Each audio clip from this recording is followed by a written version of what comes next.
Mwiriwe neza missionnaire Miguel Bermudas Marine hamwe n'abakozi b'Imana bose bene wacu n'abashiki bacu bakoraniye hariya muri Matamoro Mexique ndetse n'abandi bose bihuje natwe baba abo muri Mexique ndetse n'abo mu bihugu bitandukanye uyu munsi kuwa gatandatu itariki 23 z'ukwindwi mwo mwaka wa 2022 ndetse n'abandi bose bakoraniye hamwe mu bihugu bitandukanye haba muri Mexique ndetse no mu bindi bibanza byose nko muri Bolivia hariya muri La Paz aho muvukanyi wacu Yoel Lara akoraniye no mugwi ndetse no muri Peru ku muvukanyi Bruno ndetse no muri Panama muvukanyi Ariel ndetse no muri Brazil muvukanyi Obardo no muri Chile kwa Patricio n'abakozi b'Imana bose mu bibanza bitandukanye muri Leta Zunze Ubumwe muri Espagne muri Afrika muri Republika Dominicana muri Haiti n'ahandi hose muri Argentine naho nyene muri Paraguay Colombia muri Equateri Venezuela Amerika yo hagati yose Leta Zunze Ubumwe n'ahantu hose uyu munsi bakoraniye hamwe bariko barashemagiza umwami basubiramwo banumviriza buno butumwa bwose twazaniwe n'umwami biciye muri marayika wiwe ntumwa William Santiago aribwo burimwo ibintu byose dukeneye kugira ngo vuba duhindurwe tunyakugwe.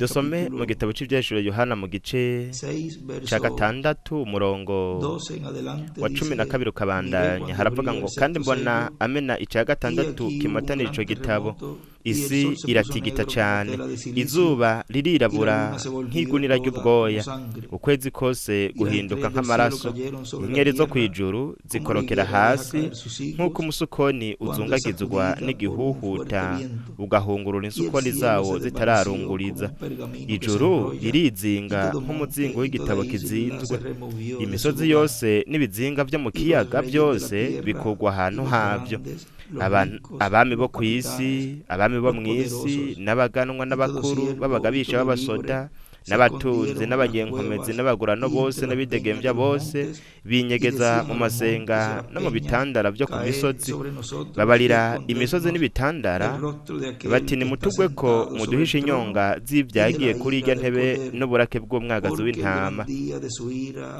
kuko munsi uhambaye w'uburake bwabo ushitse kandi ninde ashobora guhagarara kandi mu gitabo cy'imatanijwe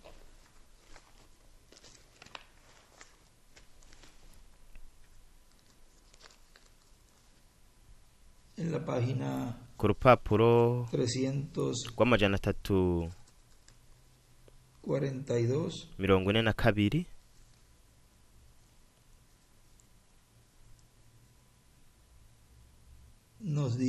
haratubwira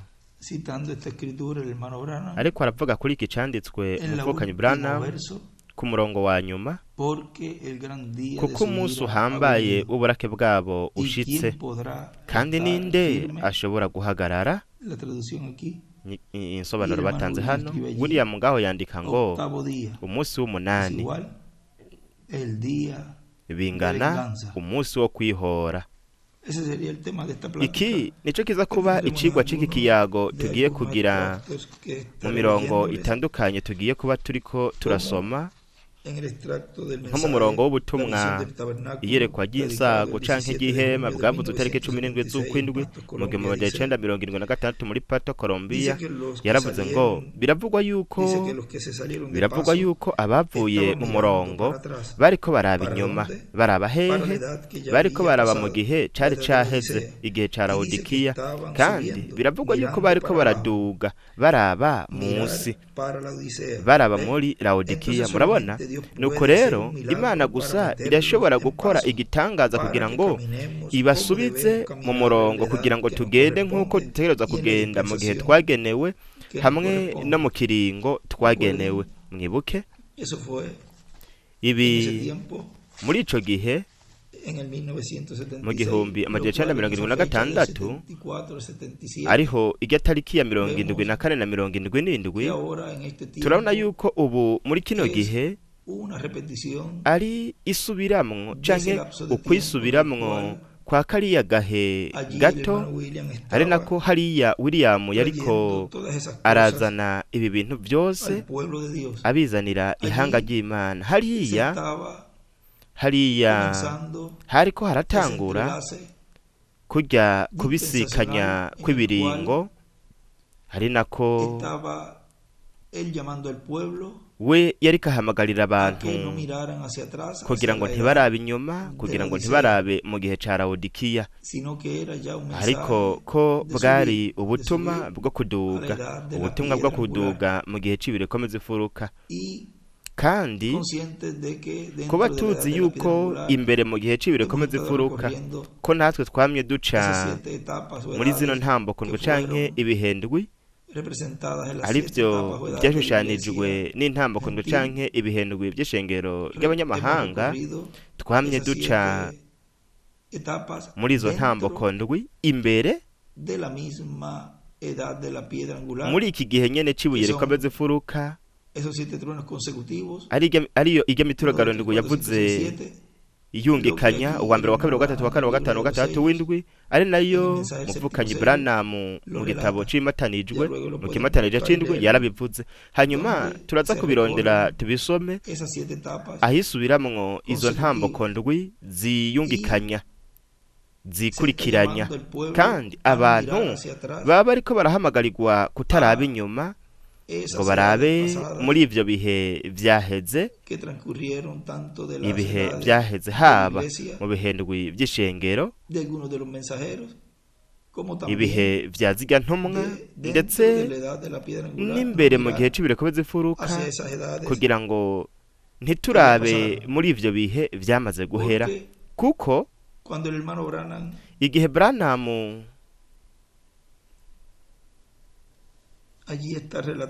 hariya igihe yari karavuga ico gice aho we yari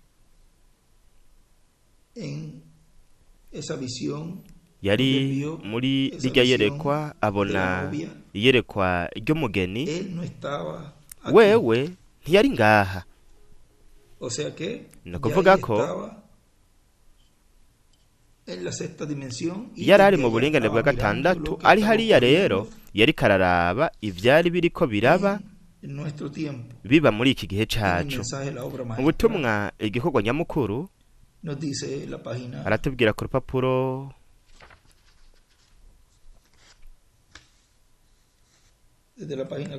uhereye ku rupapuro rwa 41 haravuga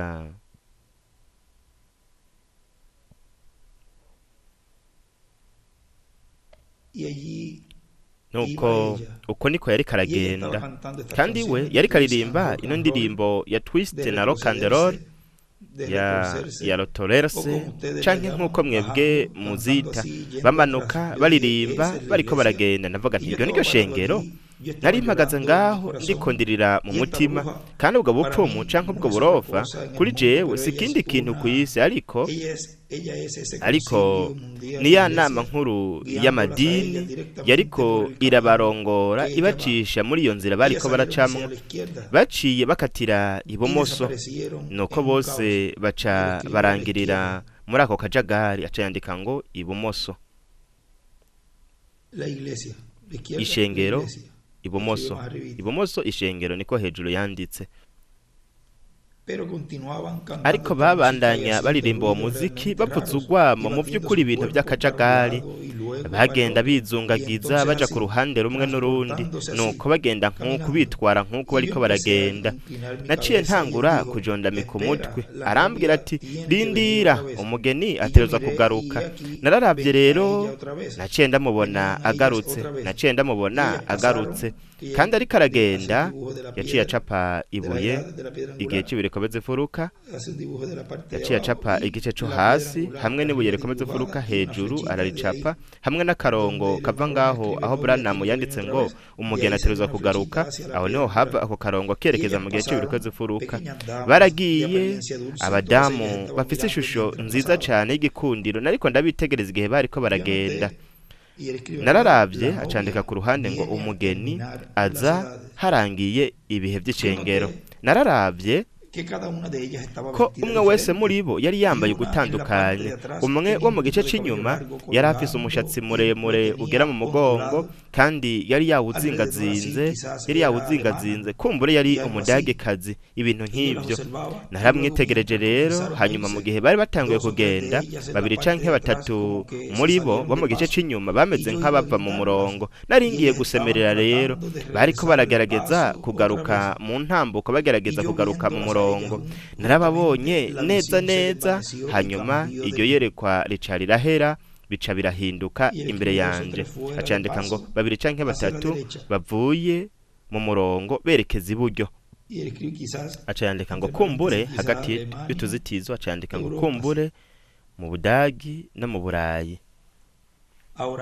Rero ngiyi insiguro y'ivyo. Impamvu rero mwibuke, jewe gusa nariko nandika, sinari bwaheze, naye nanditse bino bintu, ariko mu butumwa bwo mu kano gatondo natahuye ivyari biri mu bwo butumwa. Mwavyumvise, ishengero rigaragara gusa. Rero nukuri bagenzi, data wo mwijuru uwandikira ijambo arazi yuko mvuga ukuri. Murabona, jewe nama mvuga ukuri gusa, kandi sinari bwabimenye hataraca iminota mikeyi. Umengo ni nk'ubwo nyene. Murabona, mbega mwumvise yuko umugeni agaragara inshuro zibiri, urubuto rwa mbere n'urubuto rwa kabiri, zose numwe. Kandi impamvu bari bambaye mu buryo butandukanye nuko bazoza bavuye mu bihugu bitandukanye, nibo bazogira umugeni. Rero umwe wese yari afise umushatsi muremure, kandi nta numwe yari yisize ngo arakabya, nta numwe yari yimakiye. Barabigeme beza cyane, bariko baranyitegereza.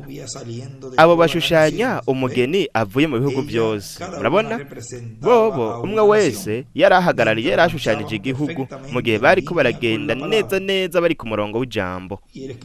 Aca yandika ngo umugeni inshuro zibiri, imbere y'ibihe by'ishengero hamwe n'inyuma y'ibihe by'ishengero. Umwe wese ashushanya igihugu, ni nabyo kandi yanditse. Nuko rero ntegerezwa kumwitwararika. Wewe yashobora kuva mu ntambuko y'ijambo mu gihe ntagavye, igihe yari karagenda. Kumbure kizoba ari igihe canje aho nzoba ndi mu rundi ruhande. Murabona, igihe nzoba namaze kurangiza canke uko biri kose. Mugabe we ariko agerageza gukora ibyiza uko ashoboye. Wewe yariko aragaruka, wewe yariko asubira ku murongo, yariko araba hanze, araba ahandi hantu runaka, araba ryashengero. Candika ngo Laodikiya ryagiye mu kajagari, ariko babiri ab'imbere ntibigeze babikora. Ab'inyuma 2 canke 3 muri bo ni nk'uko bavuye mu murongo berekeza iburyo, kandi wamengo bariko baragerageza kugaruka ku murongo mu gihe bariko baragenda. Acandika ngo iyerekwa ry'umugeni, kumbure igihe azoba ari ku rundi ruhande. Ndetse kandi yanditse ngo no kugendera hagati na hagati mu ijambo ryasezeranijwe, ryashingiwe intahe, rishikijwe, ryo mu gihe c'ingano. Igihe c'ibuye rikomeza ifuruka canke ryo mu gihe c'ibuye rikomeza ifuruka.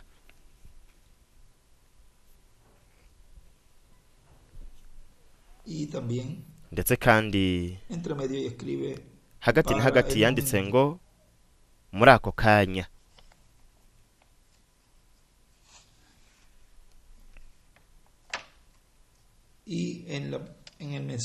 No mu butumwa probando su palabra, kwerekana ijambo ryiwe, también nos dice naho nyene aratubwira de este evento kuri iki kintu.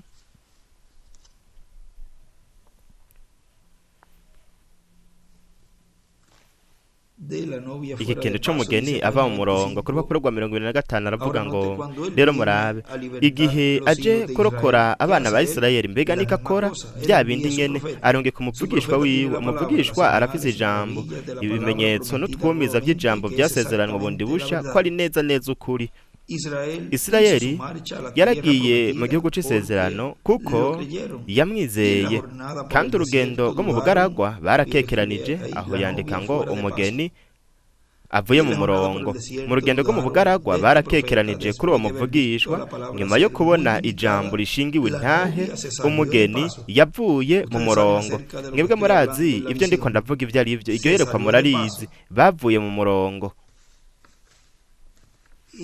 no ngaha nyene nk'ubutumwa nariko ndasoma bw'iyerekwa ry'insago haravuga ngo nuko ndizera yuko Imana izokora ico gitangaza kandi tuzogenda mu gihe cy'ereko zifuruka tuzogenda mu kiringo ca gatatu atari mu ca kabiri camaze guhera Imana ntishobora kubikora kandi Branham yavuze yuko ari we yari karasemerera abwira umugeni ariko yarari mu bundi buringanire muravyumva kuri twebwe kuri twebwe kumwumva ari mu bundi buringanire mbega ni gute wewe uzomwumva wewe ntushobora kuja hariya mu bundi buringanire wewe ategereza kuza muri ubu ariko umubiri wiwe uko rero wararangije ubukozi ntashobora kubikora biciye mu mubiri yakoresheje akigaragarizamwo muri Eliya wa 4 ico gituma twamye tuvuga kandi tunavuga yuko mu bihe bitandukanye mu gihe Imana yabirangije igikogwa hamwe n'ubukozi yabirika irakorera mu mubiri w'inyama Imana ikajana uwo mubiri w'inyama Imana mu gihe yaba yipfuje gukoresha iyo mpemu y'ubukozi yariko irakorera ngaho mu mubiri w'inyama izokoresha ubundi mubiri w'inyama uzoba uhari muri ico gihe uri mw'ishengero canke mu gihe aho Imana izoba iriko irawukoresha ngaha arabisobanura akabivuga umuvukanyi William aravuga ngo nuko rero itegerezwa gufata uwundi nuko rero itegerezwa gufata uwundi mu mibiri iri ngaha nuko biciye muri uwo wundi mu mibiri iri ngaha nuko ubukozi bwa Eliya wa 4 bukigaragaza ubundi busha kandi azoba ari Eliya wa 5 avuga bya bindi nyene yari yavuze abisubiramwo kandi nuko rero azodushira mu kibanza twagenewe murabona ibyo byarabaye igihe Imana yarungika ino mpemu y'ubukozi umuvukanyi wacu umukundwa William So Santiago ariwe yariko atakamba abwira ishengero abwira umugeni ko yosubira ku murongo yerekeza mu gihe cibiye rikomeze ifuruka arico cariko kirabisikanya n'igihe ca Laodikiya kandi ikiringo c'ubuntu cariko kirabisikanya n'ikiringo c'ubwami kwari gusobekerana kwari kubisikanya kw'ibihe ndetse kandi no kubisikanya kw'ibiringo aho rero hari impemu y'ubukozi ya Eliya kandi iyo mpemu y'ubukozi ya Eliya izobiri muri we izoba ari imigabane ibiri murabona azodushira mu gihe twagenewe hamwe no mu kiringo twagenewe bandanya mvuga ngaha aho twari twagejeje ku rupapuro rwa 25 mu butumwa bwitwa ngo gupima cyangwa kwerekana ijambo ryiwe hariho umwe yarahagaze azwi ku izina rya Yosuwa na Kalebu yizeye yuko ijambo ry'isezerano ryari iry'ukuri atitwararitse ingorane zari kuba murabe igihe bashika Ikadeshi Barnea Mose yarungitse umwe muri buri muryango kugira ngo baje gutata igihugu c'isezerano kugira ngo bamenye inzira bazokwinjirana iyo ariyo yarungitse umugabisha wiwe Yosuwa ariwe yari umuvugishwa yarungitse umuvugishwa muto ugereranije na Mose kandi Yosuwa yarumvira Mose yaramurungitse rero aramubwira ati genda hari utateka irya gihugu uwo mugabisha yaragiye afata umwe wese muri buri muryango ngo baragenda. Yafashe Kalebu umufasha wiwe kuko yarazi yuko Kalebu azokwizera. Baragiye mu gihugu c'isezerano, nuko bagarukana inzabibu nyinshi baje bikoreye ku bitugu abo bagabo babiri. Yaravuze ati kugira ngo Isirayeli igire icemezo imbere yuko baninjira muri iryo sezerano, bo bazogira icemeza kw'Imana yavuze yuko ari igihugu ciza gitemba amata n'ubuki. No kuvuga ngo imbere yuko baronka iryo sezerano ryo kwinjira mu gihugu c'isezerano, bo bari kugira icemeza. Ni igihugu cagutse ciza, bino bintu byose vya kera, ibitunguru ndetse n'ibindi byose mufise ngaha muri Egiputa, rero muriko muvyinjiza mu gihugu gitemba amata n'ubuki. Mwebwe mu by'ukuri ntimwari bwigere murya bwa bubuki canke amata hariya muri Egiputa ino myaka yose mumaze, gusa babagaburira indya z'abashumba z'abaja, ariko ubu muzokwinjira muri ico gihugu. Ku ruhande yandika ngo intangamarara, ndetse kandi yandika ngo Kadeshi Barineya bingana intebe y'urubanza. No muri ubu butumwa nyene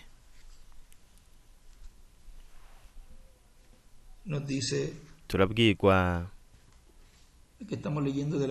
buno twariko turasoma bw'iyerekwa ry'insago canke iyerekwa ry'ihema. Ahandi hantu mu gice co hepfo haravuga ngo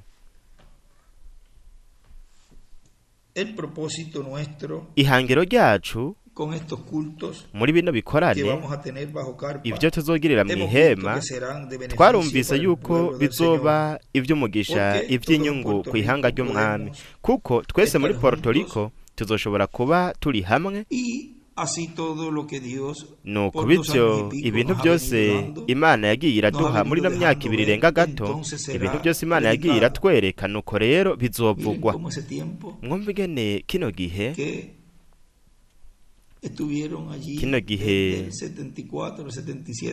twari turi hariya guhera mu 74 kugeza mu 77, ingene ubu iyo ntambako y'Imana iheza ikisubiramwo. Nuko rero ibintu byose imyaka mu myaka 2 irenga gato yagiye iratwemerera kubona, nuko rero bizovugwa. Murumva ahavuga ngo mwihema, kandi abantu baramaze kwitegura kugira ngo ivyo byose bize bifatwe, bize bishigwe mu mitima. Mu gitabo c'imirongo ku rupapuro rwa 13 agace k'ijana, hariho agace gato ngaha kavuga ngo umwe mw'iyo minsi ndipfuza kubamba iryo hema umwami azompa, hanyuma ndaribambe hanze ya Chicago canke ahantu runaka, tumare indwi nka 6 canke 8 turi mu bikorane, tuzokwinjira neza neza muri Bibiliya twigisha ivyo bintu. Nuko ivyo gukira indwara tuzokoresha nk'indwi 2 canke 3 canke ibintu nk'ivyo, gusa twigishe Bibiliya. Rero bino bintu ntabwo ari bitito, ndiko ndahuzwa neza neza na mpemu yera, ndo umuntu atize ivyo nivyo kuri muri jewe nta na kimwe kirimo. Ariko iyo ndimo gusigwa kwiwe, iyo nasizwe nawe akanjana hanze akanyigisha ibintu, nuko rero ncangira ivyizigiro bitunganye ko bimeze neza cyane, sinigeze nihenda, kandi namba ntiyigeze avuga ibintu biri hanze y'ivyanditswe mwino Bibiliya. Acandika ku ruhande ngo ihema n'inyigisho vyanditswe muri Bibiliya.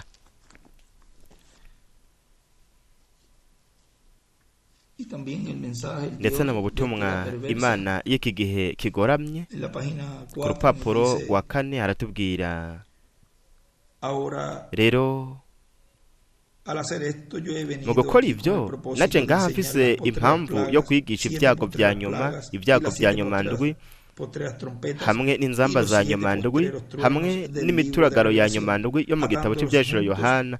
Byose ndabikoranirize hamwe muri no saha ubu turiko turabamwo, kugira ngo hakurikire ukumenwa kw'imatanije ndwi ibihendwe by'eshengero. Nuko rero ntidushobora kuronka akanya ko kubikora, ariko nditeza yuko vuba cyane ko bishoboka tuzoshobora kuronka ikibanza cyo gukorera mw'ivyo, haba ngaha muri Louisville, New Albany. No kuvuga yuko tuzobamba ihemba kugira ngo dushobore kuhamara igihe cyose umwami azoturongora kubikora.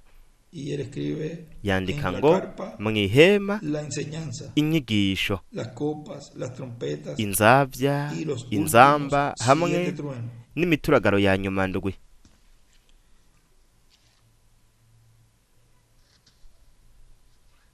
Y sigue diciendo, y usted Bananyavuga ngo mire, namwe murabe. y entonces mire usted, Nuko rero muheze y todo murabe, eso kandi que ibyo va a byose ser ibyo predicado, byose bizovugwa llegará a manos de bizoshika los ministros del mu Señor, maboko para que y'abakozi entonces también sea b'Imana, grabado en abakozi las manos. b'umwami, kugira ngo Y en los bifatigwe escogidos abandi de los bavukanye diferentes hamwe n'abatoranijwe países bo mu bihugu donde bitandukanye, hayan ahazoba hari abatoranijwe. Página Ku rupapuro 31 rwa también, 31 naho él nos nyene dice algo allí haratubwira ikintu del ngaho libro de citas. mu gitabo c'imirongo, Dice haravuga párrafo 260. agace k'amajana 260. Y luego dice hanyuma que el libro de citas, aha ni mu gitabo extracto de c'imirongo, mensaje predicado umurongo por el w'ubutumwa reverendo bwavuzwe William na Revera Y William luego, Branham. si Hanyuma yo alguna vez tengo nimba igihe reuniones kimwe de noba carpa, naragize igikorane en lo cual co figuro mu hacer ihema, el Señor aribyo mediante nifuza algún día, kuzokora umwami entonces niyabishaka yo lo umunsi haré. umwe, Antes nuko de rero enseñar nzobikora. cualquier Imbere yo cosa de estas kwigisha ikintu icyo ari cyo cyose muri izi primero habrá nyigisho, servicios de ubwa mañana mbere por los hazoba pastores ibikorane por byo mu algún día, gatondo n'abapasiteri dejarles iminsi saber lo que runaka, pienso enseñar. ndabamenyeshe Y ibyo luego, niyumvira si ese kwigisha. hermano Hanyuma no ve uwo y no está de muvukanye acuerdo, natabibona cualquier hanyuma ngo hermano, avyemere, entonces umuvukanye ari we wese, déjelos llevar su nuko rero congregación y decir, nzobareke bagenda mu mashengero ahora, yabo no quiero bababwire que ustedes bati, oigan esto. rero sinshaka ko Nosotros mwumva ivyo. nos Ati retiraremos un twebwe tiempo mientras ellos twigire enseñan gato, eso. twisohokere gato mu Y gihe bariko darles a barigisha ellos ivyo, nuko privilegio. ndabahe iryo Escribe higwe. la carpa Aca yandika ngo y la enseñanza. ihema hamwe n'inyigisho. Y sigue diciendo aquí, aha bandanya avuga y ngo luego la hanyuma palabra en su ijambo plenitud mu esté mwuzuro grabada en el wose corazón rimaze de cada gushigwa escogido. mu mutima Ya wa Dios buri puede watoranije, hacer otras aho cosas. Imana irashobora gukora Ya ikindi Dios kintu. puede Murabona, hacer otras aho cosas que Imana él ha irashobora prometido gukora que ikindi va a hacer. kintu yasezeranya ko izokora. Entonces, Dios Nuko puede rero tratar Imana con el grupo irashobora de los gukorana virgen n'umugwi facos. w'inkumi Ya z'ibicucu. entonces, Murabona, luego de esa etapa, hanyuma iyo ntambuko rero de esa enseñanza, luego y'izo Dios puede nyigisho, entonces hanyuma orar Imana irashobora con ese gukora grupo. igakorana n'uwo wundi Recuerden mugwi. que es Kandi mwibuke ko una de las ari explosiones kumwe mu del guturika séptimo sello, kw'ikimatanije c'indwi, las cuales ariko cuando revienta o igihe kirabagije estalla, canke kigaturika es el hablar. ni ukuvuga, Como él escribió allí, nk'uko yavyanditse estalla es igual ati kurabagiza canke guturika hablar. bingana kuvuga. Escuche bien. Mwumvirize Los que no neza, han recibido este mensaje, abatakiriye buno o butumwa esta canke parte igice del c'ubu mensaje, y no han butumwa, visto el nombre nuevo, batabonye todas estas izina cosas, risha hamwe déjenlos n'ivyo bintu quietecitos, byose, mubareke, no hable de ellos, ntimubavuge ni de los ko ministros de ellos, canke abakozi porque b'Imana su babo, tiempo llega, kuko igihe su tiempo cabo llega, kirashitse, y entonces igihe cabo van a kiraje, tener una nuko rero oportunidad bazoronka los que ihigwe no han cruzado abatarenze umurongo. y en el mensaje No mu butumwa discernimiento por la palabra, ukugenzurisha predicado el ijambo 4 de bwabuze abril tariki zine z'ukwa kane mu 1976, cuando se haravuga ngo manifestó en simplicidad igihe en Jesús, yigaragaza mu buryo buciye bugufi muri Yesu, abantu batanguye gutsitara. Batsitazwa n'iki? Batsitazwa n'uburyo buciye bugufi muri Yesu, umubiri w'inyama. Ubwo bwari buryo buciye bugufi ubw'Imana yariko yigaragarizamwo. Igihe yigaragariza mu ntumwa za buri gihe, batsitazwa n'uburyo buciye bugufi ubw'Imana yigaragarizamwo. Igihe yigaragaza mu mvukanyi Branham, batsitazwa n'uburyo buciye bugufi ubw'Imana yariko yigaragarizamwo. Nuko ikaza nk'uko yasezeranye ko yategerezwa kuza. Igihe yigaragariza mu bigishwa intumwa babandi 120 ku munsi wa Pantekoti, batanguye gutsitazwa n'uburyo buciye bugufi ubwo Imana yariko yigaragarizamwo, kuko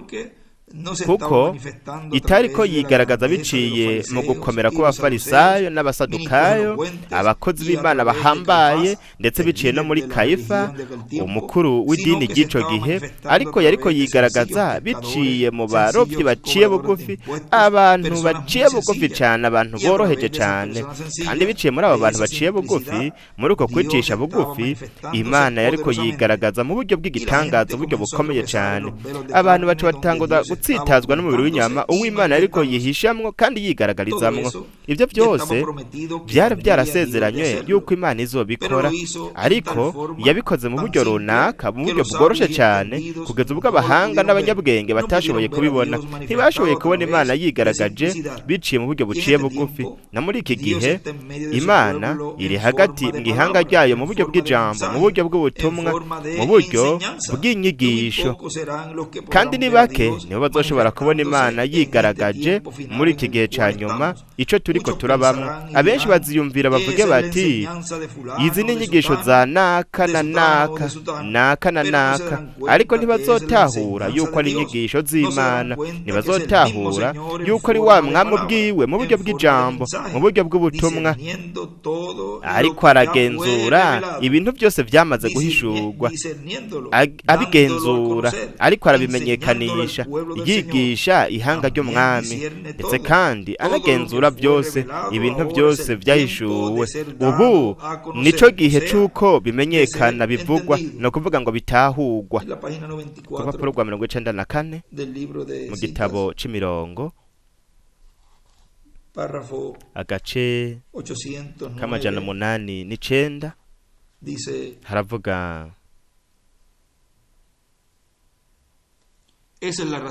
niyo mpamvu dufise Irene na Polikarpe ndetse n'abo bantu nka Marte, igihe uyu antikristo yariko ararundarunda izo nyigisho ziwe z'ikinyoma, Imana yarungitse inyigisho zayo, ijambo, intambwe y'umuryango wa Yuda, hariwe ari ijambo rigaragajwe muri mpwemu yera.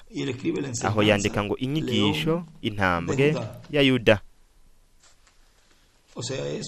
No kuvuga ngo ni igikorwa ca mpwemu yera nico kizoba kiriko gikora ico gikorwa c'inyigisho. Banavuga ngo rero iyo tubonye bino bintu byose turashobora gutahura dukoresheje ukugenzura ijambo ko ariko yigaragaza mu buryo bw'inyigisho. Biciye muri ibyo turashobora gutahura tukamenya ivy'ukuri n'ivy'ikinyoma, turashobora gutahura tukamenya abasigwa b'ukuri basizwe ijambo ry'Imana muri ino saha ndetse no muri iki kiringo gishasha.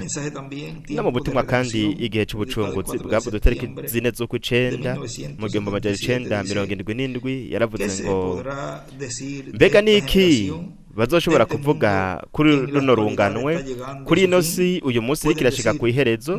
Barashobora kuvuga bati twebwe turakorera Imana, twebwe turizera abakristo, twebwe turafise ibi na biriya. Imana yaravuze kuri ino si y'abanyamahanga, yaravuze ku mikorere yo ku isi, yaravuze ku mikorere ya politike.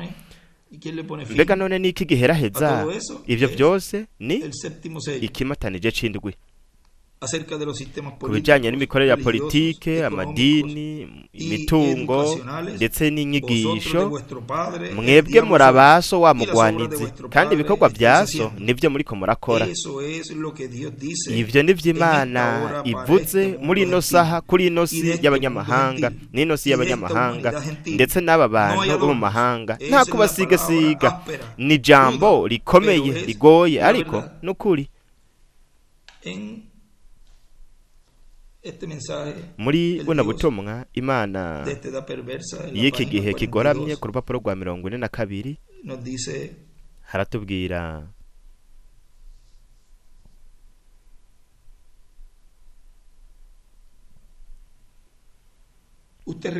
mwebwe mwibuke isaha iregereje igihe ishusho y'igikoko izoza. Bazoba bari mu ishusho y'igikoko canke bari hanze yayo. Azoza nk'igisuma mw'ijuru, azobasangayo canke azobakurayo. Aho rero niho bazoba bari, ntibazoba bakivuyeyo, bazoba bamaze gufata ishusho y'igikoko. Nimusohoke hanze. Umumarayika yamanutse avuye mw'ijuru, mu maso hiwe haca ibibatsi hakayangana, ahamagara abantu, isi iranyiganyiga. Sohoka mu Babuloni kuko yaraguye, ntimuze musangire kuri ibyo byago. Bantu banje nimusohoke muve muri yo, nimuveyo. Mbega ntitwabisomye mu ijambo mu kanya gato? Umumarayika ni intumwa, murabona amanutse, murabe mpwemu yera. Sohoka muve muri yo kugira ngo ntimusangire ibyago nayo. Yandika ngo ishusho y'igikoko izoza. rero bo barubatse bino bintu byose, barubatse amashengero manini, barubaka amakoreji, amashuri, bajyana abantu kubigishayo mu bintu byiza bise iterambere, kandi babigishije mu iterambere rigezweho, ari naryo ryabazaniye urupfu ku bw'ubwenge, bajya kure y'Imana n'ijambo ryayo. Mbega ntubona ino migambi yose murabitahura agashengero? Ababyumvise bari ku murongo w'iradiyo bakabitahura, aho bariko barabibona mu mashengero yabo, bavuga bati amen. Nuko rero abandi bazomenya aho mwebwe muhagaze hariho. Murabona barabikoze n'Imana y'inosi, kandi barubatse amakoreji, barubaka za kaminuza, ibitaro, amabiblioteke, ndetse n'ibyo bintu byose kugira ngo bashobore gufasha gato umuntu gusa, kugira ngo bamuhende gusa, kugira ngo apfe mw'iryo jambo. Kandi bamujanye hehe? Ishengero ryose ryo ku isi ryagiye mu rupfu, kuko Imana yaravuze yuko izoturira indaya hamwe n'abakobwa bayo n'umuriro uhoraho. Muve muri bo bantu banje, muve muri bo, ntimuze musangwe muri ngaho imbere, nimuve muri ivyo bintu vuba cyane bishoboka, kubw'ubwenge bwabo bw'ubushakashatsi nibwo bwabashoboje gukora ivyo. Rero murabe, nta jambo ry'Imana ririmwo. Imana ntiyigeze ivuga yuko twogenda tukaja kubaka amashuri, ntiyigeze ivuga yuko twokubaka ibitaro, ni vyiza. Yo ntiyigeze tubwira yuko twokubaka amabiblioteke, oya mugenzi, namba ntiyigeze bitubwira. Hanyuma mu gice cyo ku gifukisho yanditse ngo ariko yerekeza kuri runo rupapuro rwa 43, yavuze ngo umwami ntiyatubwiye ko twubaka amashure n'ibitaro n'ibindi, ariko yavuze ko twovuga ubutumwa bwiza. Oya mugenzi, namba ntiyigeze atubwira. We yavuze ati nimuvuge ubutumwa bwiza, kandi ubutumwa bwiza buragaragara, bukerekana ububasha bwa mpwemu yera. Pawulo yaravuze ati ubutumwa bwiza bwaje kuri twebwe atari kubw'amajambo, ariko no kugaragara n'ibikorwa bya mpwemu yera. Pawulo yaravuze ati sinaje wanyu nzanye amajambo y'ubwenge bw'umudogiteri runaka ndetse n'ibindi, ariko naje iwanyu mu bubasha n'ibikorwa bya mpwemu yera, kugira ngo kwizera kwanyu nikube gushingiye ku bwenge canke gutahura k'umuntu wo bwaha ku isi, ariko kube gushingiye ku bubasha bw'umuzuko wa Yesu Kristo, kuko niwe ahari, kandi ko yari ejo n'uyu munsi niko ari, kandi ko azokwama. Imana idufashe kwizera ibi bintu nyene, kandi Imana ishingira intahe ibi bintu nyene nk'uko yamye ibikora. Wabatandukanya kubona guhishurirwa k'ukuri hamwe no kwizera ijambo ry'Imana ririko rirahishurwa rishingirwe naho uyu munsi akoresheje inyigisho ziwe, amabiblioteke, ibitabo, ibitaro, ndetse n'ibindi. Wabatandukanya n'ivyo, no kuvuga Sekibi, umugwanizi. Uyu munsi ariko arabisigura nk'uko Farawo yabikoze, agerageza kubabuza kubona isiguro y'ijambo rishingiwe nahe ryo mu gihe cabo ryasezeranywe ry'umuco wo ku mugoroba ushingiwe intahe kandi wemejwe. Aca yandika ngo insiguro y'ukuri. Ariko turabahanura abana bacu hamwe n'ugwaruka ko bokwiga, baze baronka akazi keza, kugira ngo baze baronke ibyo bakeneye igihe bubatse, naho baze bitwararika umuryango wabo, kuko turiko turaba kuri uno bombe w'isi dufise ihangiro, impamvu y'Imana nayo no guhuzwa n'ubugingo budashira mu kwizera Yesu Kristo mu kuza kwiwe kwa mbere, umwami n'umukiza umwe dukwiriye. Hanyuma nyuma y'ivyo turizera, kandi aho niho twarose mpemu ya Teofaniya, tuvuka bwa kabiri mu buringane bwa gatandatu. Hanyuma twizere no kuza kwa kabiri nk'intambwe mu muryango wa Yuda mu gihugu cyo kwisubiza ivyiwe, kugira ngo hanyuma turonke umubiri uhoraho uhawe ubwiza. Mu gihe ivyo biriko biraba, dutegerezwa ngaha ku mumbe w'isi kwitwararika umwitwarariko wacu nk'abana, hanyuma nk'abasore, hanyuma nk'abakuze, hanyuma nk'abatama. No kuvuga ni urukurikirane tukiri ngaha ku isi dutegerezwa gushitsa.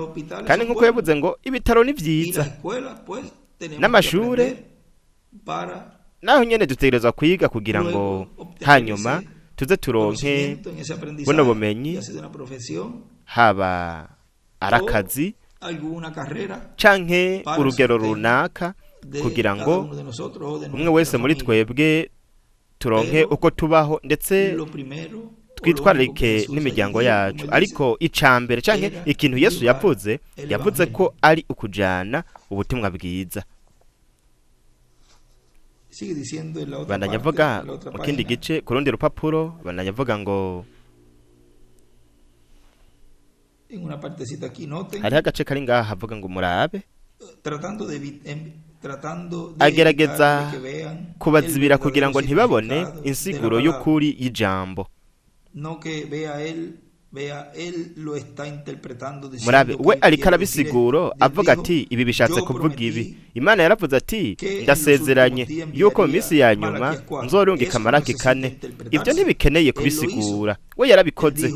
Yaravuze ati nk'uko mu minsi ya Loti isi izoba imeze nk'abanyasodomu, kandi muri iki gihe nzohishura umwana w'umuntu neza neza ku bwabo. Turafise abigana benshi ndetse n'ibindi, ariko turafise n'uwukuri. Murabona yavuze ko azobikora, yavuze yuko antikristo azohaguruka nuko agahenda n'abatoranijwe iyo yoba byoshobotse. Ariko yaravuze ati mureke, ati bareke babikurikire ubujuju bwabo buzogaragara, kuko ijambo rizobishira ku mugaragaro. Urabona, kuko ijambo niryashika ivyo bizoca biba nk'uko nyene. To jewe sinizera uruvyaro rw'inzoka, je sinizera ivyo ibi na biriya, namba nturabihishurirwa. Urabona, nturabihishurirwa. Muvukanye gusa turiko turaraba aho twohereza, kuko ni saa 6. Ariko agerageza kubabuza kubona insiguro y'ijambo y'iki gihe, umuco wo ku mugoroba uri kurasigurwa. Ibyo nivyo bishatse kuvuga ni igihe cyo kuvayo nico cegereje. Aca yandika ngo aha mu gice kivuga ngo biko birasigurwa, cyandika ngo gushingirwe ntahe, acandika ngo ukuvayo kwa 3. Mu kindi gice naho yanditse ngo Satani abazibira ababuza kubona insiguro y'ukuri y'ijambo. Bandanya avuga kubw'ivyo rero ubutumwa igihe c'ubucunguzi aho nari nagejeje. Kubw'ivyo rero nuko rero nico gituma hamwe n'ikindi kintu hariya batse ubuzima Mesiya mu kuza kwe kwa mbere, baba baravuga bati ariko ararogota, yarogose. Kubera iki? Kuko yari yavuze ko ari umwana w'Imana, kuko yihuje nico yarari. Murabona, yihuje n'ijambo, nuko afata ijambo ryari ko riravugwa kuri Mesiya, avuga yuko iryo jambo ryari ko rishikirizwa muri we. Mbega bizogenda gute igihe azokwiyerekana nk'umwana wa Dawidi, nk'umwami wa Isirayeli? Nuko rero ibyo byose mwe murazi yuko bizotuma haba ugutotezwa, bizotuma haba gufyondwa, bizotuma haba ibintu byavuzwe yuko bizoba. Ariko ibizogaragara umengo ni intsinzi ku isi, azuba ari ugutsindwa gukomeye cyane kuri bo. Ibizogaragara umengo ni ugutsindwa ku ihanga ry'Imana, azuba ari intsinzi ikomeye cyane ku ihanga ry'Imana. Ico gituma muri ino saha uko tugenda twegera uwo mwanya, nuko turabona yuko ugufyondwa, tukabona n'uburyo buke kuzogenda kuratangura. Uko gufyondwa kuzoba gukomeye cyane, ijambo ryo rizoba rishikamye cyane. Tuzi yuko mu gihe cyo gufyondwa, mu gihe cyo kugeragezwa, niho hazoshitswa ivyo byose. Kubw'ivyo rero abantu bazotwenga, abantu bazokuyumvira yuko bino bintu byavuzwe ubu byavuzwe gusa kugira ngo bisigure ikintu ataco kivuze. Bamwe babona yuko Bibiliya ivuga kuri ivyo bintu, batazi isaha turimwo, bazoshobora kuvuga bati ni vyiza, ego ivyo Bibiliya yarabivuga, ariko ni vyiza ntibizoshitswa kuko runaka canke runaka bivuze, ariko bizoshitswa kuko Imana yabivuze biciye mu kanwa kayo. Kuko kanwa k'umwami niko kazovuga kerekana ibintu bigiye kuba, kazokwerekana ibihano bigiye kuza kuri nosi y'abanyamahanga. Bo bazotwenga, ariko nyuma yo gutwenga bazobona hashikijwe ibintu byose byavuzwe. Ubwa mbere bazovyumva bivuzwe, hanyuma bibone bishikijwe. Ndibaza yuko mu gitabo ari Zaburi ivuga ati umwami azobatwenga. Mu kandi gace ko ubutumwa nyene haravuga ngo turiko twinjira muri iki gihe, turiko turabona ico gihe mu buryo bugaragara, kandi turabona yuko ibintu byose byamye biba mu buryo bw'umuhemu, binashitswa mu buryo bw'umuhemu, umuzuko mu buryo bw'umuhemu, no kunyakurwa ko mu buryo bw'umuhemu, hamwe no guhindurwa ko mu buryo bw'umuhemu. Kuko hamwe turiko turahindurwa mu buryo bw'umuhemu, ibyo byose tuzobibona mu buryo bugaragara umwanya wari wo wose, kuko uburyo bw'umuhemu n'uburyo bugaragara birasobe birasobekeranye kandi ubu turi mu ntangamarara y'ico gihe. Umwanya uriwo wose rero mu mwuzuro tuzokwinjira muri ico gihe. Nuko rero ibyo twamye turindiriye, ibyo twamye twifuza cyane tuzobona bishikijwe. Nuko rero tuzobona abakundwa bacu abapfukanye bapfuye. Turazi yuko uwa mbere yapfuye mu bera bo mw'isezerano risha, uwa mbere yapfuye nk'umumaratiri yabaye Stefano, nibyo kandi mu maso yiwe habonetse hameze nko mu maso h'umumarayika. Yavuze ngo nabonye ijuru ryuguruye. Nuko rero uwo niwe wa mbere mu bamaratiri, uwa mbere mu bera bapfuye kandi yarishwe. Rero turabona yuko byongeye ibyanditswe bitubwira ko mwiyumvire tuzobona uwa mbere yapfuye, tuzomubona igihe azozuka kandi hazoba heze nk'imyaka 2000 apfuye, ariko azozuka kandi azomera nk'utigeze gupfa kandi yari umusore. Rero tuzonabona n'uwa nyuma azopfa, ari we azoba umumaratiri wa nyuma, azoba umumaratiri wa nyuma mu batoranijwe. Tuzomubona ariko ntazomara igihe kirekire hariya, kuko mu minsi mike cyane azotereza kuca agaruka. Kandi ibyo bitubwira kuba uzoba afise buno bukozi bw'ivyahishuwe 11 Mose na Eliya muri we, aho ku iherezo ry'ubukozi bwiwe bazomwica kubera ko hazoba hageze igihe cyo kugaruka, kandi we azomenya ingene azogaruka. Nuko rero niyagaruka ntabwo azogaruka ari wenyene. Imana ishimwe. Ni ukuvuga azoza ari kumwe n'abera bose bo mu buringanire bwa gatandatu, kuko hariho ibanga rikomeye cyane ariryo ritazohishurwa kandi ntirizokwerekanwa, ingene buno bukozi bwa Eliya ubuzoba buri mu ishengero, ubuzoba buriko burakogwa. Ubwo bukozi bwigwije kabiri bwa Eliya, ubwo we azoba ariko arakora, ntazoba ari wenyene. Azohamagara Mose mu ruhande rwiwe. Iryo jwi ryajwi ryahamagara Lazaro, ati Lazaro sohoka, ni naryo jwi nyene ry'umuzuko. Azohamagara Mose mu ruhande rwiwe. Aho rero muri uwo muhamagaro, muri iryo jwi ry'umumarayika mukuru, azoba ariko arazana abo mu buringanire bwa gatandatu bose. Kandi ibyo byose biranditswe, ibyo byose byarerekanwe muri Bibiliya, ndetse no mu butumwa bw'umuvukanyi Branham hamwe no mu byo William yanditse. Hariho ikintu gikomeye kandi gikomeye cyane muri ibyo byose, arico kitavugwa mu buryo bufoboye, ingene ibyo byose bizoba biriko biraba, kandi byose bizoba mu buryo buciye bugufi, mu buryo wewe hanyuma uzovuga uti ariko byare byoroshye cyane kurusha uko ndabyibaza. Murabona Imana ishitsa byose, byose ibyo izoba iriko irakora, ibyo izoba iriko irakorera mu ishengero ryayo, ariyo ari intambuko ikomeye kandi ikomeye cyane, kandi n'ibintu by'ubuvugishwa bikomeye bihambaye cyane, ariko ibishitsa mu buryo buciye bugufi cyane. Nuko rero twitegure, tube twiteguye. Ubona ko isaha ikuze, ubona ko igihe cageze ku iherezo. Rero n'ubwenge bwacu twamenya namba hararangiye igihe c'abanyamahanga canke kiri hafi kurangira canke kizorangira muri no minsi, ariko ivyo ntivyaba, nuko hazocatangura ako kandi gahe k'inyongera, aho bino bindi bintu byose bizoca biba. Mbega n'iryari bino bintu byose biba? Ni muri kino gihe c'inyongera. Nuko ari icigwa co mu kano gatondo, ni igihe c'ubucunguzi, no kuvuga ngo igihe co guhindurwa ku mibiri yo kw'isi.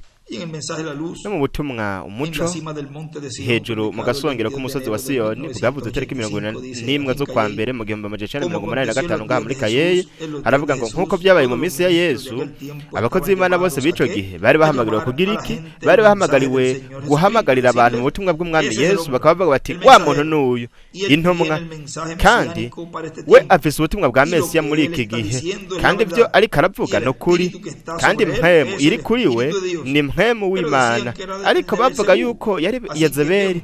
Nuko rero mwitegereze ingene abakuru b'amadini b'ico gihe batandukanije abantu, babatandukanya n'iki n'umugambi w'Imana wari uhanye n'ico gihe. Nico gituma umwami Yesu Kristo yababwiye ati impumyi zirongoye izindi, impumyi irongoye iyindi, zose zigwa mu manga.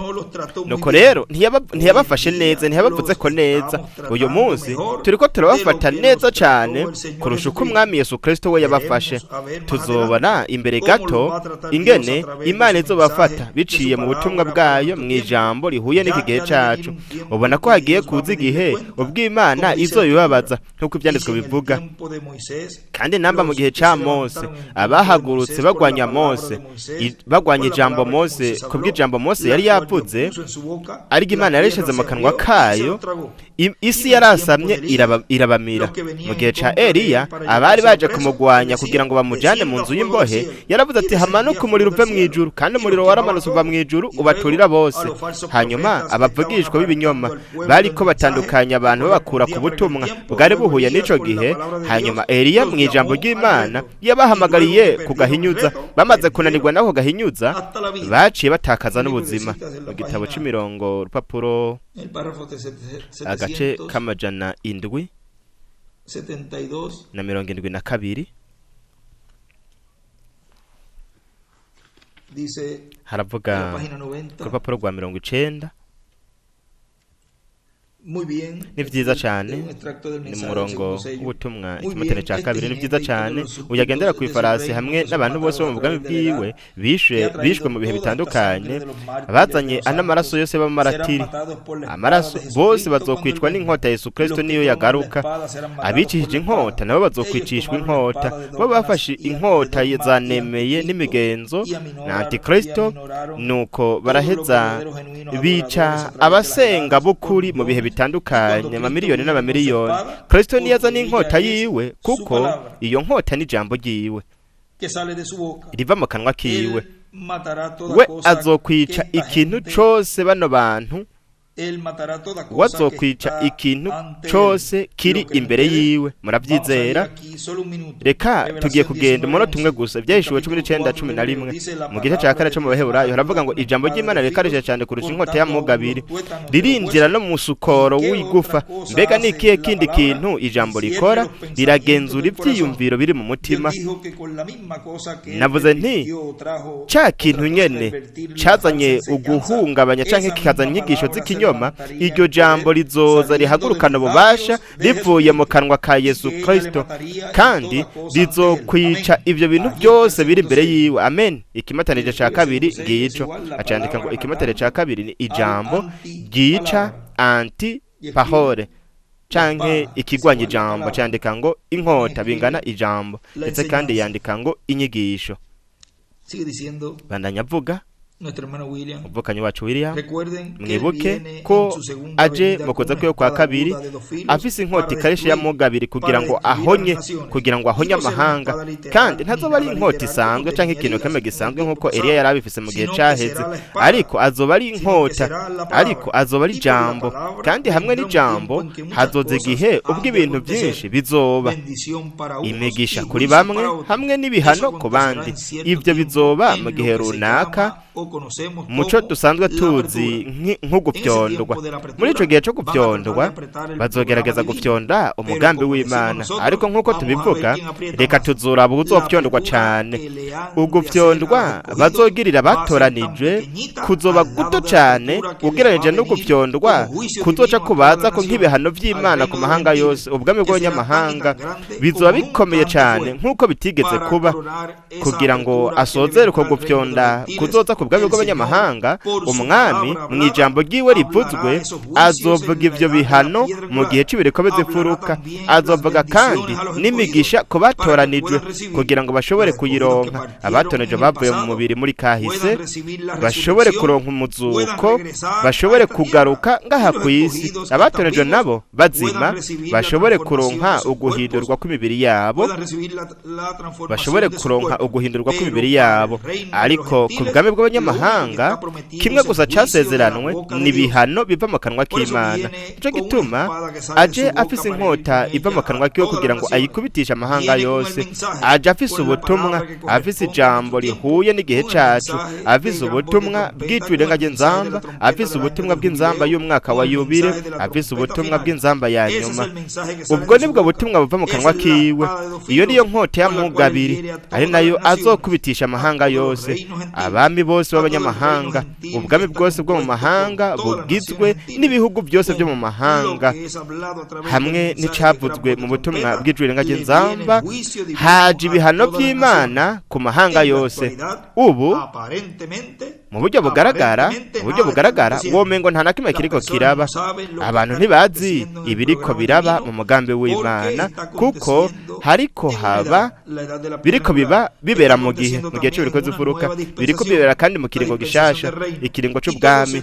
Kandi ibyo byose bizomenyekana biciye mu butumwa bw'inkuru nziza y'ubwami, si biciye mu butumwa bw'ibyagezwe canke mu butumwa bw'ubuntu, ariko ni mu butumwa bwiza bw'ubwami, aribwo buvugwa nk'intahe mu gitabo c'Imatanije ku rupapuro rw'474 haravuga ati baranezerewe, mwanezerewe n'ikimetero ca 6, murabona aho kimatanurirwa, muravyizera.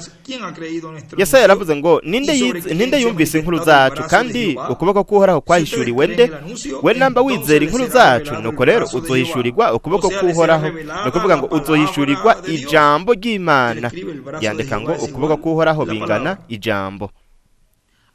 Rero Imana niyabishaka ejo mu gatondo nzogerageza kwishura bino bibazo, kumbure ibisigaye ndaza kubicako mw'ijoro canke igice kinini igenza kuba ndiko ndabisengera. Muri inondwi naragize biciye nko mu masaha nk'atatu ngiye kuryama muri buri joro. Nijoro sinaryamye kugeza saa 7 kandi saa 9 naho nyene nariko ndiga. Ikiboneka nuko nzotegerezwa kwishura bino bintu. Nivyo twari hafi kugira ngo tuje mu buntu bw'ubujujujuju canke kwifondera canke kwiyumvira ibintu. Ubwa mbere ntegerezwa kubona ibintu, maze kubibona biterezwa kuba biri mu ijambo. Ubu kubw'ubuntu bw'Imana byose byarahuriranye neza, byose narabigenzuye uhereye mu ntango kugeza kwiherezo. Mwebwe murabizi neza, kandi byose byarahuye neza. Yandika ngo ukwifondera, ni ukuvuga ngo ntabwo iki ni gihe ubwo iki si gihe cyo kwifondera canke kugira ibintu by'ubujujuju canke kwiyumvira ibintu, ahubwo n'igihe cyo kubona ukuri. Bitegereza kuba ukuri ku Mwami agize, kuko suko gusa nomenya yuko ari iby'ukuri, ariko ijambo ry'Umwami ni ukuri ku Mwami agize. Aha rero turafise ijambo rihuye neza n'ivyo yambwiye n'ivyo je yambwiye, bityo rero nkabibereka kugira ngo namwe mumenye yuko ari ukuri ku Mwami agize. Ngaho ijambo rirabivuga urupapuro rwa 75. Hanyuma uguhishurirwa yampaye kunyuranye n'ibyo twe twiyumvira ubwa mbere, kuko sinari nigeze ninjira muri ubwo buryo, ariko turabona yuko byose bihuye neza kandi niko Mwami agize. Ndabakunda n'umutima wanje wose. Yandika ngo William yanditse ngo binyuranye, no kuvuga ngo bitandukanye nuko twiyumvira ubwa mbere. Mwibuke ntidushobora kubahamagara ku gicaniro mwebwe mwadugije amaboko, ni ikintu c'umuntu ku giti ciwe. Nivyo mwebwe mwipfuza gukora. Isaha iregereje aho mwebwe mwategereza kuba mushishikajwe cyane, ntimugomba kwigunga, ahubwo mwategereza kuba muri ko muravuga muti Mwami ntusige hanze, amarembo ariko arugagwa, gusa ndashaka kwinjira. Kuvuga aho yandika ngo ntusige hanze Mwami. Yandika muvukanyi William niko yanditse. Kandi iki ni gihe aho twari dukwiye kuba dushishikajwe cyane, turajwe ishinga. Ni gihe aho twategerezwa kuba turiko turavuga tuti Mwami ntusige hanze, amarembo ariko arugagwa, gusa ndashaka kwinjira. iki las palabras iri niryo que un jambo escogido de Dios uwatorejwe debe n'Imana de decir. akwiye No me dejes kuvuga. fuera Ntusige de la hanze, bendición, Señor, ntusige hanze y'uno de mi mugisha mwami, transformación. umugisha wo Un escogido guhindurwa. no se va a perder, Watoranijwe un escogido no ntazozimira, va a watoranijwe pasar por la gran ntazoca tribulación. mu karoro gakomeye, Pero ariko es mejor que entre ni pronto, vyiza yuko yinjira es mejor vuba, que ya esté ni vyiza yuko sentado preparando, yoba preparándose yicaye yiteguye, para que ariko reciba aritegura kugira ngo su aronke transformación. uguhindurwa Y mi kwiwe transformación. hamwe O sea, no guhindurwa es un kwanje. tiempo Ni ukuvuga ngo para ni igihe estar clamando a cyo Dios kuba turiko por eso. turatakambira Imana Y en el dusaba último ivyo. extracto aquí, ya para Umurongo wa terminar, nyuma ngaha la kugira ngo obra del turangize séptimo sello, igikorwa predicado cy'ikimatanije el 5 de marzo bwavuze del tariki 89, zitanu z'ukwa gatatu aquí en mirongo Calle umunani dice, n'icenda ngaha muri serán Kaye habladas yaravuze las ngo bendiciones hazovugwa para todos los imigisha escogidos. ku batonejwe La gran bose, voz de trompeta, ijwi rirenga trompeta ry'inzamba final, canke inzamba ya hablará nyuma todas las bendiciones izovuga para los imigisha escogidos. yose ku Pero batoranijwe, también en ariko cierto kandi tiempo mu gihe serán habladas runaka las plagas que hazovugwa corresponden al n'ibyago reino de los gentiles, bijanye n'ubwami para que se bw'abanyamahanga cumpla kugira así, ngo que hashitswe con bityo esa espada ko que sale de hamwe su n'ino boca nkota irá iva mu a kanwa todas las kiwe naciones. ko azokubita Tiene amahanga que ser yose. hablado en el mensaje del Bitegerezwa juicio kuvugwa mu sobre las butumwa naciones. ibihano Esa es la bikavugwa obra del ku séptimo mahanga. sello. Ni igikorwa Y cuando se c'ikimatanije esté c'indwi, hablando kandi cada igihe juicio divino hazoba sobre el hariko reino de los haravugwa buri gentiles, gihano c'Imana ku bwami cuando se bw'abanyamahanga, estén hablando esas plagas, igihe bino el vyago bizoba séptimo biriko sello biravugwa, estará metido ikimatanije c'indwi y entrelazado con kizoba el sexto sello, gisobekeranye bajo el gihuranye imperio de n'ikimatane los ca sonidos gatandatu de Moisés y mu Elías. bukozi bw'imyelayo Y es ibiri, a través ubukozi del bwa Mose na ministerio de Eliya, Moisés kandi y n'ibiciye mu Elías, bukozi el bwa pueblo Mose na hebreo Eliya verá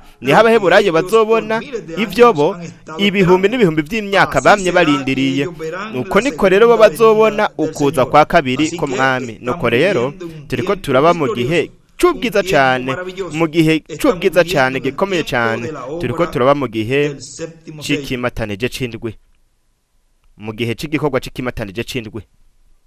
Ese último extracto Uno Lea murongo wa nyuma con muwusome, detenimiento para que muwusome vean. Y mwitonze ese mensaje neza creo que kugira ngo Hermano murabe. Miguel Kandi que buno lo butumwa puso ndibaza en un yuko momento, Migere yoba yarigeze o lo kubushiramwo mandó igihe a kimwe escribir, canke akaba pero yarasavye hay yuko bwo muchas kwandikwa, cosas muy ariko importantes hariho en ibintu ese vyinshi ngirakamaro mensaje. cane Bueno, biri así que para muri mí buno un gran butumwa. honor Ni y vyiza kuri jewe privilegio ryari que me iteka concede ryasanzwe Hermano Miguel n'ihigwe enviar Migere yampaye este saludo kugira ngo a ndabarungikirize todos intasho los hermanos abavukanyi que bose están hoy reunidos uyu munsi en bakoraniye toda hamwe América Latina muri Amerika Latine yose y el mundo entero, hamwe no kw'isi yose, los cuales aribo hoy, uyu munsi sábado kuwa gatandatu 22 tariki 22 de julio de este año, z'ukwindwi mw'uno sábado mwaka 23 de julio kuwa gatandatu tariki de 23 este año z'ukwindwi mw'uno 2022 mwaka wa están 2022, hoy uyu munsi reunidos. bari bakoraniye Y para hamwe, esta plática kandi que kino hemos kiyago puesto naco turashaka este kucita tema para hoy, iki cigwa c'uyu munsi, que fue tomado iki cigwa del cakuwe mu allí vyanditswe del hermano William, na octavo William, umunsi día, es w'umunani igual bingana el día umunsi de venganza. wo kwihora. Que Dios les bendiga Mani grandemente bahezagire cane, y que el día de kandi mañana sea un ese día lleno umunsi de w'ejo gran uwo bendición munsi wuzuye para todos y imigisha cada myinshi uno de nosotros. kuri mwebwe mwese Y que n'umuntu Dios wese use muri grandemente twebwe, también al kandi ese misionero Imana Miguel yozokoresha cane Bermúdez misioneri Marín. Dios les bendiga y mpuzamakungu Dios les guarde, Migere continúen Bermúdez pasando un Marín. día Imana feliz, ibahezagire un día barinde, lleno de bandanye grandes mugira bendiciones umunsi de parte de w'umunezero, nuestro umunsi Padre wuzuye celestial. imigisha Y le ivuye damos kuri gracias Data a wo Dios mw'ijuru, kandi que turashimira nos haya Imana enviado en este ko tiempo yaturungikiye muri iki a su gihe ángel mensajero marayika wayo ntumwa William William Soto Soto Santiago. Dios Santiago. les bendiga y Dios Imana les ibahezagire guarde barinde a todos. mwese.